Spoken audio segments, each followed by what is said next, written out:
We're going to have a little session today on the ambassadors. It's a group of people that were selected. They're doing very well. They're very far along in the process. And they're going to each introduce themselves and talk about the country that they're going to. They might say a little bit about themselves also, because people are very interested in that. We're also going to sign right now some executive orders. And Will, if you would come forward? Yes, sir. I'll start thinking about signing them, right? A few things for you today, sir. First, we have a pardon for Devin Archer. Devin Archer was a former business partner of the Biden family. He was prosecuted relating to a fraud investigation, but notably the tone and tenor of that prosecution changed dramatically after he began to cooperate with congressional investigators and serve as a witness against Hunter Biden and the Biden family. We believe that was an injustice, and therefore we're asking you to pardon him. And many people have asked me to do this. I think he was treated very unfairly. And I looked at the records, studied the records, and he was a victim of a crime, as far as I'm concerned. So we're going to undo that.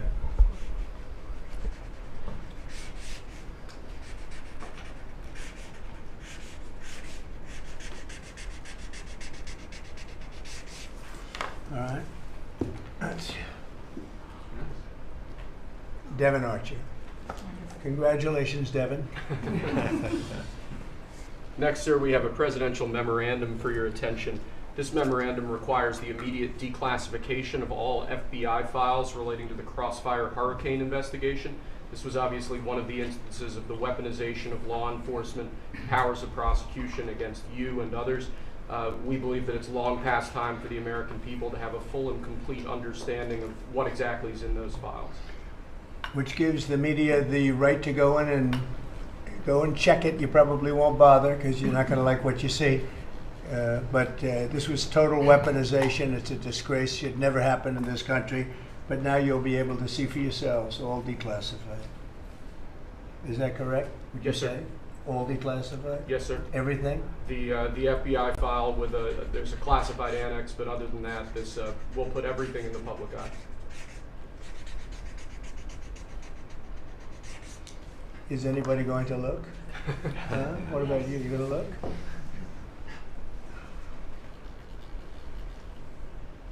And frankly, the FBI should be ashamed of themselves, and so should the Department of Justice, and so should Biden. Okay? Next, sir, we have an executive order for your attention. We've taken action against a number of law firms that have participated either in the weaponization of government, the weaponization of the legal system for political ends, or have otherwise engaged in illegal or inappropriate activities. The law firm of Jenner and Block is one of these law firms. This is a law firm that, as you know, employed Andrew Weissman after he came off of the Mueller investigation.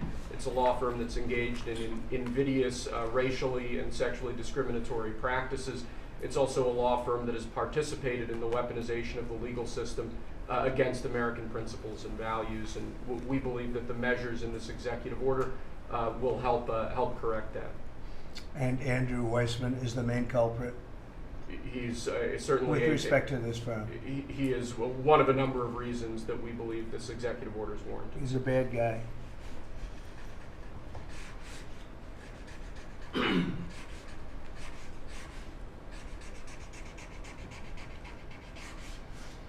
Okay.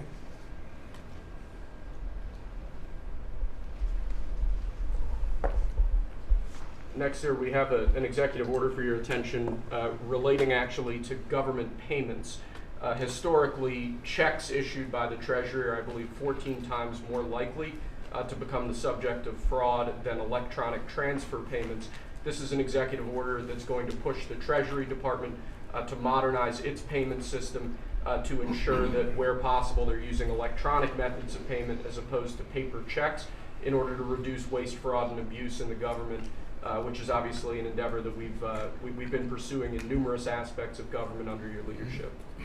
It's basically modernization of equipment and methods, and it's something that really I think he's going to be a great Secretary of the Treasury wanted, Scott, and so we're doing this, and we have other modernization programs going on. We could let somebody else, whoever is next, whoever that may be, do it, but it's something that should have been done 25, 30 years ago.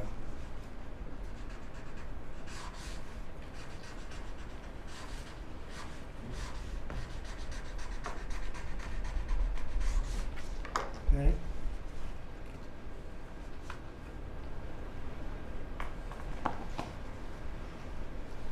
Along similar lines, sir, this is an executive order.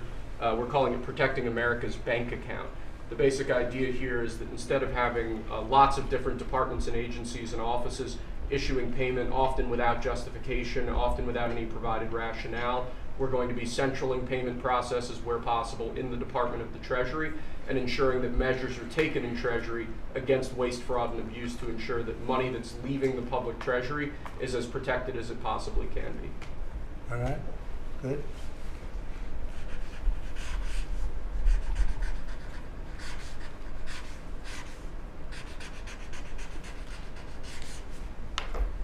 Many of these things should have taken place decades ago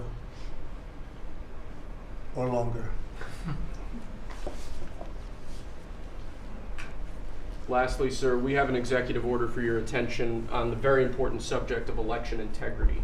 We believe that this executive order is the farthest reaching executive action taken in the history of the Republic to secure our elections.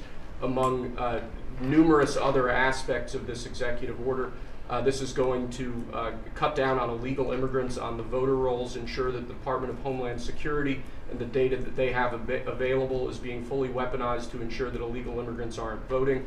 This will include a citizenship question on the federal voting form for the first time. This executive order instructs the EAC to cut federal funding to states that don't take reasonable steps to secure their election. This calls on the Department of Justice to vigorously prosecute election crimes, particularly in states that we don't believe are in compliance with federal law around election integrity.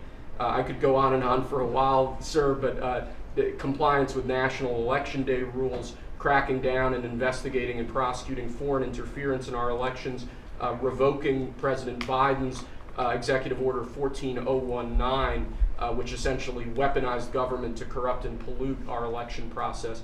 There's a lot in here, but we believe that these are very important steps that we need to be taking as an administration at your direction to ensure that our elections are as secure as they possibly can be. Okay, you all understand that? Yes. Mm-hmm. Election fraud, you've heard the term. We'll end it, hopefully. At least this will go a long way toward ending it. There are other steps that we will be taking in the coming weeks, and we think we'll be able to end up getting fair elections.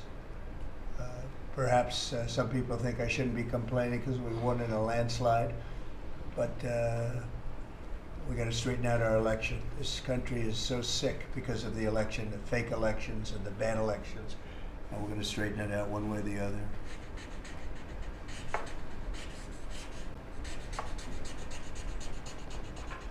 And it's an honor to sign this one.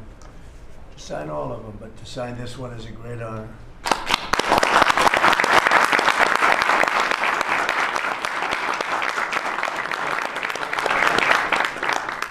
Thank you very much. Sorry, sir.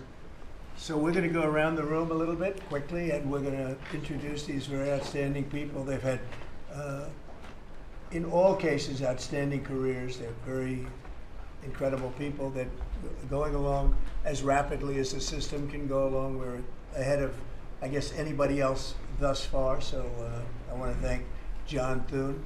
He's done a very good job, and the whole Senate. We're being delayed as much as possible by Democrats, but that's standard. It gets to be just standard. But the process is moving along very quickly. So, Sergio, just say hello, and then we'll introduce everybody. Absolutely. Sergio Gorham, Director of Presidential Personnel. It's been an absolute pleasure again to know every one of you every step this way. As the President said, we're at a record pace. We have more nominees today in front of the Senate than at any previous point, over 70. And that's a record in 2 months. And we're proud of that. And we're determined to ensure the world has America First patriots in all of our posts. Charlie? Charles Kushner. I'm going to France and Monaco, and I'm proud to serve under the greatest president of our country. very proud to serve. Thank you. Thank you, Joe. James Blair, honored to work here in the White House as Deputy Chief of Staff. And Mr. President, I think that all of these successful people would want to go serve the United States under your leadership as a testament to your vision and leadership. Thank you, James. I'm David Perdue. I'm going to the People's Republic of China, and it's my honor to represent President Trump, the people of America, and represent our interests and values in China. I'm Leah Campos. I'm going to represent the President in the Dominican Republic. Mr. President, thank you for the honor to serve you in Thank you. Thank you. Mike Waltz, National Security Advisor. Look forward to working with every one of you on behalf of the President, his leadership, and the American Thanks, people. John Arrigo. I am going to the Republic of Portugal, and I'm very excited to do so and serve what I consider one of my closest friends and one of the best presidents this country has ever had. Thank you. Kevin Cabrera, nominated to be Ambassador to Panama, and it truly is an honor, President, to be part of your administration. Thank you. Tom Barrack, nominee to the Republic of Turkey. Delighted and honored to be with you, Mr. President, in the host country, which is one of the most ancient in civilization, is in search for your peace, prosperity, and security program. Thank Good you. place. Mr. President. Good leader, too. Yeah, Mr. President, thank you. It's an honor. I'm Pete Hoekstra, you know that. But I am going to Canada. Ooh. I look forward to serving you in Canada and your agenda. And you do a great job. Thanks, Pete. Ron Johnson, sir. Thank you for the nomination to represent you and the United States to the United Mexican States. And I'm really encouraged by some of the conversations you've had with President Sheinbaum recently and to the increase in support that we've seen of her government along our border on the important issues. So thank you, sir. They have stepped it up a lot, Yes, sir. Mexico and Canada, so see how it works, right? Yes, sir. Thanks. Matt Whitaker from Des Moines, Iowa. I'm proud to, as soon as I'm confirmed, go represent you at the North Atlantic Treaty Organization. Okay, thank you. George Glass, on my way to Japan. Previous administration, I served for you in Portugal. It is a great honor to be able to do this a second time. And thank you very for much. the opportunity. Thank you, George. President Trump, my name is Ken Howry. I'm your nominee to be Ambassador to the Kingdom of Denmark, a very close partner and ally. I served for you last time for the Kingdom of Sweden. I want to thank you for the faith you place in me as your nominee to Denmark. Thank you. Thank you very much. President Trump, thank you for the honor of a lifetime. My name is Stacy Feinberg, and hopefully I'll have the honor of serving in Luxembourg. And I think that this is the greatest presidency and the greatest time in history, and it's all because of you. Thank you very much. Nicole McGraw, nominated to serve in Croatia, and it's such an honor to be here with you today and to serve you and the American people. Thank you. Thank you very much. President Trump, thank you very much for your nomination to the Republic of Chile. And let me tell you, Border Patrol agents are so thankful for everything that you've done for them. But That man knows more about the border than anybody. I'm going to tell you. Thank you. President's a great honor. Thank you. Thanks, man. Good Good luck. afternoon, Mr. President. Brian Birch. If I'm confirmed, I'll be representing you at the Holy See. And Catholics are very proud of your work. Your team is doing an excellent job, so thank you. Very honored to serve.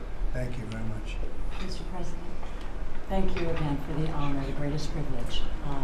My name is Summer Sparkus. I will serve this great man at the Republic of Malta. Thank you, sir. Thank you, Mr. President. Joe Popolo from Dallas, Texas. Very proud to serve you at the Kingdom of the Netherlands, the very first country to recognize the United States 250 years ago. Thank you. Thank you. Mr. President, if I'm confirmed, I will be representing you in the state of Israel. It will be an extraordinary honor, and you've done more for Israel than any president in any time of its history, and we are grateful. And I'm hoping I'll get to be there by Passover. Thank you, Mike. And Mike is an outstanding guy. They all are. And Mike, I think he's going to do wonders for Israel. He actually probably gets along with both sides, and that'll be interesting to see. But the world is watching you, Mike, so good luck. Thank you, Mr. President. Good luck. You're going to do well. Thank you very much. Mr. President, thank you for this great honor to serve the Republic of Italy and San Marino. I'm so looking forward to going over there and working with that great ally, and for the pleasure to serve you. Your staff has been great working with us and have done a great job, and we really appreciate them. Thank you, sir, for pushing this along. And have a good time. A really good time. I'm Warren Stevens from Little Rock, Arkansas, and I have the honor to represent the President and the United States in Great Britain and Northern Ireland, and to be chosen to go to such an important ally of ours is, I know, sort of enough. Looking forward to it, but thank you for the honor. You're going to do fantastically. These are tremendously successful people, and you two guys, and then you add on Mike. I think they have a little more money than Mike, but he's got some other advantages. He's got some other, like upstairs, he's got some big advantages. Yeah, he does. It's very exciting. It's really exciting to have all of you. Would you have any questions, media, for the people that you just saw? So outstanding, and I thought it would be nice to bring them before you. And so if you have any questions, please. I wanted to ask about the talks in Saudi Arabia. It sounds like you made some progress on a Black Sea ceasefire. Yeah. Could you update us on that? What happens now? So we've made a lot of progress on two fronts, on both sections that we call them sections, but they're much more than that, Russia, Ukraine, and also the Middle East, and we'll see what happens. We're in deep discussions with Russia and Ukraine, and I would say it's going well, but it's a situation we should have never had to even think about, should have never happened. And on the Middle East, that's been going on for a lot of years, centuries and centuries. It just keeps going, and we are making a lot of progress. So that's all I can report. But some very, very big talks are going, and detailed talks are going on right now on both fronts. Mr. President, you said that your national security advisor learned a lesson after a reporter. Excuse me, I didn't make you. Go ahead, please. Mr. President, the ceasefire agreement that was brokered today allows for third-party countries to help implement the agreement. What does that look like, and who's going to be involved? The ceasefire agreement? Yes, the maritime ceasefire agreement between Russia and Ukraine. Well, they're going to get together. Look, it's they agreed to something and it got broken. There's tremendous animosity. There's a lot of hatred, as you can probably tell, and it allows for people to get together, mediate it, arbitrate it, and see if we can get it stopped, and I think it will. It'll get stopped. What countries are you looking to work with, sir, to help implement and monitor that ceasefire? We have other countries involved, and they're involved very strongly in the process, and that'll be resolved. That's actually, as bad as it is, that's the least of the problems. So we'll get that resolved, and we are being aided by other countries too. Yes, please. Yes. Brian? Tomorrow, the subcommittee on DOGE is going to review funding for NPR and PBS. Now, every Republican president has always promised to take away this money that's going to these two public news outlets. If they're successful, I know Senator Kennedy has backed it, Marjorie Taylor Greene in Congress has backed it. Would you be interested in defunding and taking away taxpayer dollars to NPR and PBS? Well, I would love to do that. I think it's very unfair. It's been very biased for the whole group. I mean, a whole group of them. And frankly, there's plenty look at all the media you have right now. There's plenty of coverage. I was from a different age, and they spend more money than any other network of its type ever conceived. So the kind of money that's being wasted, and it's a very biased view, you know that better than anybody. And I'd be honored to see it end. We're well covered. Look at all the people that we have here today. We're well covered, and we don't need it, and it's a waste of money. Especially, I don't even know what DOJ's recommendation is. I assume their recommendation is to close them up. Well, after they hear all the testimony, I think they're going to make a decision relatively sooner than later. Yeah. But we'll see what that turns out. I can't imagine that they wouldn't, because they have found so much waste, fraud, and abuse, hundreds of billions of dollars, and just waste, fraud, abuse. You heard yesterday some of the new things that were found. 22 billion just in environment, billion. You know, if you had 22 million, Warren, it would be nice, but 22 billion put into environmental accounts. One was 2 billion into one account, Stacey Abrams, where they had $100 in the account. And just before I came in, they put $2 billion. And you guys are looking, so you mean 2 million or maybe 200,000? No, $2 billion were put in the account. What do you think of that, Mike? Do you think that's a straight deal? 2 billion? Just write me the check, Mr. President. Take it with me to Israel. It's it's a horrible thing, and we have so many of those things. So they've done an incredible job, and the country wants to hear it. I think Doge is actually very popular because of what's happening. They're hearing about all of these scams and for big money, tremendous amount. And when you add it up, just hundreds of billions of dollars being wasted, and much of it's fraud. You know, we talk about waste. And it is waste and abuse, but a lot of it's fraud. Can I follow up on something? Yeah, go ahead, Brian. I just want to follow up on that. If Planned Parenthood is defunded, would you look into the harvesting of baby organs that they've done throughout the years and maybe go after some criminal prosecution on that? Well, I think you're talking about a subject that is a heated subject, and we'll look into it. We're going to look into everything, but that's certainly a subject that's been debated for a long time, and we will look into it. Yeah. Mr. President, some senators have expressed hope that the White House will support a rescission package to codify some of the Doge cuts into law. Where does the White House stand on that? And are you making progress? The which package? A rescission package to codify some of the Doge cuts into law. Yeah, well, it would be great. I think we're going to do that. I think they're going to do it. I think we're also going to be codifying a lot of the executive orders that we've done, which have been very popular. And we're looking at one, I will tell you right now, that I think perhaps will be controversial, but not with the people, and that's sanctuary cities. We're going to end sanctuary cities for some of these jurisdictions that aren't cooperating with law enforcement. They're guarding criminals. They're taking the rights away from the citizens of this state and their city. And we're going to be ending sanctuary cities if we find it necessary to do in certain major areas. And we may just end the entire thing altogether because it's just a way of protecting criminals. And nobody else is benefited by that. And for some reason, Democrats want to keep and they want to shield criminals from being sent back to their countries or being sent to prison. And in the meantime, the crime rate has gone through the roof. Under Biden, it was through the roof. It's starting to come down, but we're taking a lot of people out of here. So we may be presenting you very shortly with a executive order ending sanctuary cities. Mr. President, are you going to change any of the practices that your national security officials used after a reporter was inadvertently added to a group chat about attacks on Yemen? Well, I think it's a question I've been asked now, and I've given a few answers, and they've all been the same. We have an amazing group. Our national security now is stronger than it's ever been. We have had a very successful, numerous attacks on that area. These are people that shoot down ships, not only our ships, ships all over the world. They're shooting down right out of the water and damaging them badly, or they're going down. They're also shooting anything that happens to be flying in the area. We hit them very hard.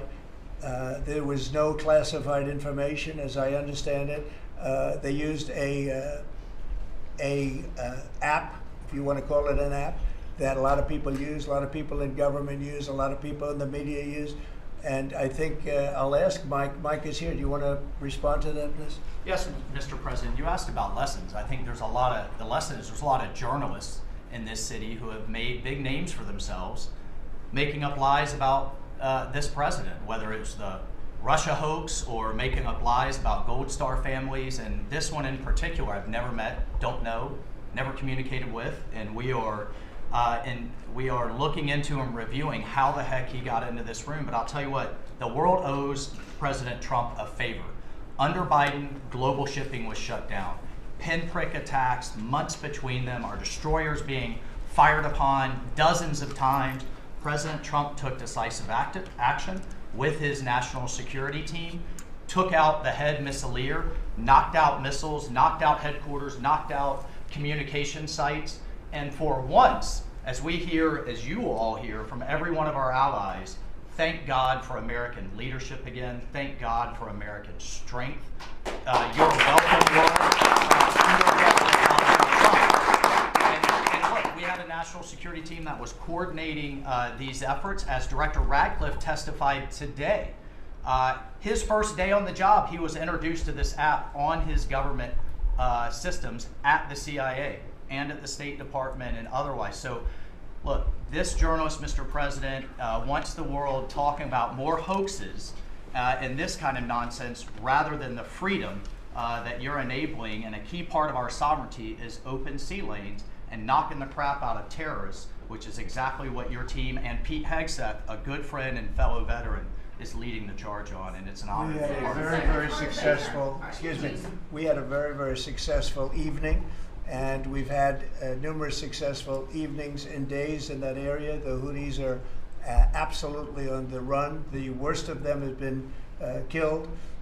This should have been done a long time ago by Biden, but Biden was an incompetent president. He couldn't do anything. He didn't know where he was going. He had no clue. This guy had no clue. This should have been done a long time ago. As they shoot missiles at ships, randomly shoot missiles at ships, and they make their own missiles. You know, this is not an incompetent group of people. They make their own missiles. They get the missiles also from Iran. It's an offshoot of Iran, another offshoot. You have Hamas, you have Hezbollah, you have the Houthis. You got a lot of stuff going on with Iran. And we sent a letter to Iran. You're going to have to be speaking to us one way or the other pretty soon, because we can't let this happen. But that's an app that a lot of people use, and somebody got on. I mean, I happen to know the guy's a total sleazebag. The Atlantic is a failed magazine. Does very poorly. Nobody gives a damn about it. This gives it a little bit of a shot.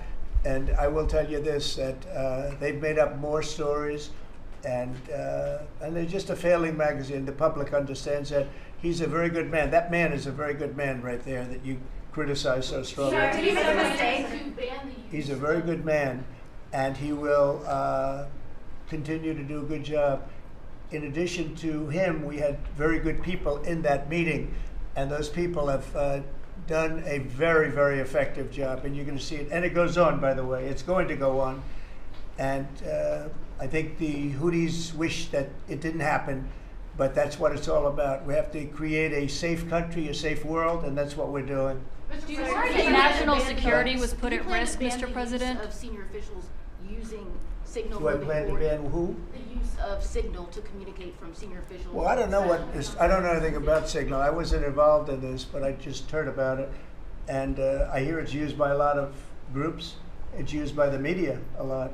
It's used by a lot of the military, and I think successfully. But sometimes somebody can get onto those things. That's one of the prices you pay when you're not sitting in the situation room with no phones on, which is always the best, frankly. But you know, the best is to be there. In fact, oftentimes I've been in fact, just last week I was in the situation room with something very important, and we had a couple of people hooked up by line, and I said, cancel the line. Sorry, fellas, what you do is we'll tell you all about the meeting, because I know people do get on those lines, whether it's Signal or anything else. Yeah. So are you going to change any procedures as a result of this? Well, I mean, look, we look at everything, and you know, they've made a big deal out of this because we've had 2 perfect months. We are bringing in business. We have another one announced tomorrow, a big one, very big. Like in the history of our country, nobody's ever seen anything like it. And I think probably a lot of people are saying they started by saying it was the greatest first month that a president has ever had, and I think that's true. And now they say it's the best second month, and they had to find something. And this certainly will look at this, but the main thing was nothing happened. The attack was totally successful.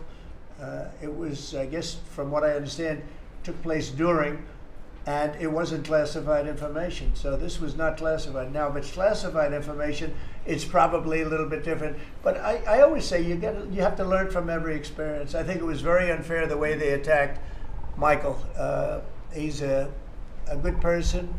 The person that was on just happens to be a sleazebag, so maybe that's just coincidence. I don't know. But you are going to conduct would an it be a investigation, problem if Mr. the Atlantic released all the text messages if they're not classified? Well, I don't know. I'd have to ask the military about that, because you know, maybe you wouldn't want that. I don't know. I will say this: that from what I heard, the man that we're talking about, who's not somebody that I don't think most people have ever heard of, he left. He found it very boring, and he left early. He got off the line very early. So I can't speak to it other than that. So he's made up a lot of stories, and you know, I think he's basically bad for the country. But it's a failing venture, very failing venture. They're very upset, and a thing like this is publicity for them. But I don't think we should allow people that are very good, like that man sitting right at the end of the table who's done a great job. We shouldn't allow them to be hurt by it. Mr. President, can I follow up on that? Can I follow up on that? Are you saying you're okay with the continued use of Signal by administration officials No, for that's not sensitive? what I said. I said we'll look into it, but everybody else seems to be using it. It seems to be the #1 used device or app, whatever you want to call it, and we will certainly look. If it was up to me, everybody would be sitting in a room together. The room would have solid lead walls and a lead ceiling and a lead floor. But, you know, life doesn't always let you do that. In the meantime, the attack itself that we were talking about and discussing has been an unbelievable success. But you will conduct an investigation, is what you're saying into this. We'll look into it, sure. Who's going to lead that investigation? I want to look that into the FBI or anything who would like do that. I would ask them. It's not really an FBI thing. It's really something having to do with security. Security, like, will somebody be able to break in? Are people able to break into conversations? And if that's true, we're going to have to find some other form of device. And I think that's something that we may have to do. Some people like Signal very much. Other people probably don't. But we'll look into it. I think, Michael, I've asked you to immediately study that and find out. If people are able to break into a system, now in this case it wasn't that this attack was going on and nobody found out anything. And again, the person that was on, as I understand it, he left very early because he didn't find it very exciting. But I think it's something you should look into. Yes, sir, we are. We have our technical experts looking at it. We have our legal teams looking at it. And of course, we're going to keep everything as secure as possible. No one in your national security team would ever put anyone in danger. And as you said, and we've repeatedly said, the attack was phenomenal and it's ongoing. But the media wants to talk about everything else except for the hostages you're getting out of the Middle East, Iran on its back foot, sea lanes getting reopened, peace in Europe. As we just saw today with a Black Sea ceasefire, we were just on with Steve Witkoff, myself, our team in Saudi Arabia. They want to talk about all this other stuff except for your amazing successes and the successes of your team. One of the other things, and sometimes you have to move very quickly, and there are other devices that are very good, but they are very, very cumbersome, and you're not able to use them and, from a practical standpoint. So all we can do is find out the best we have with modern technology. They'll probably get better over the years. Yeah, go ahead. Sir, on the Black Sea, so the Kremlin has said that there are several conditions that would need to be met for this agreement to happen. This includes sanction relief for banks and some companies. Did the U.S. agree to all of those conditions that they laid out? They will be looking at them, and we're thinking about all of them right now. There are about 5 or 6 conditions. We're looking at all of them. Mr. President, classified information. The White House has said that it's looking into how a journalist got added to that Signal chat. Is it possible that there could be a firing of even a lower mid-level official once that person is identified? About what? About the Signal chat that we've been discussing. We've pretty much looked into it. It's pretty simple, to be honest. It's not. It's just something that can happen. It can happen. You can even prepare for it. It can happen. Sometimes people are hooked in, and you don't know they're hooked in. They're hooked into your line, and they don't even mean bad by it. But it's not a perfect technology. There is no perfect technology. The really good ones are very cumbersome, very hard to access. And I think we're going to look at, we always want to use the best technology. This was the best technology for the moment.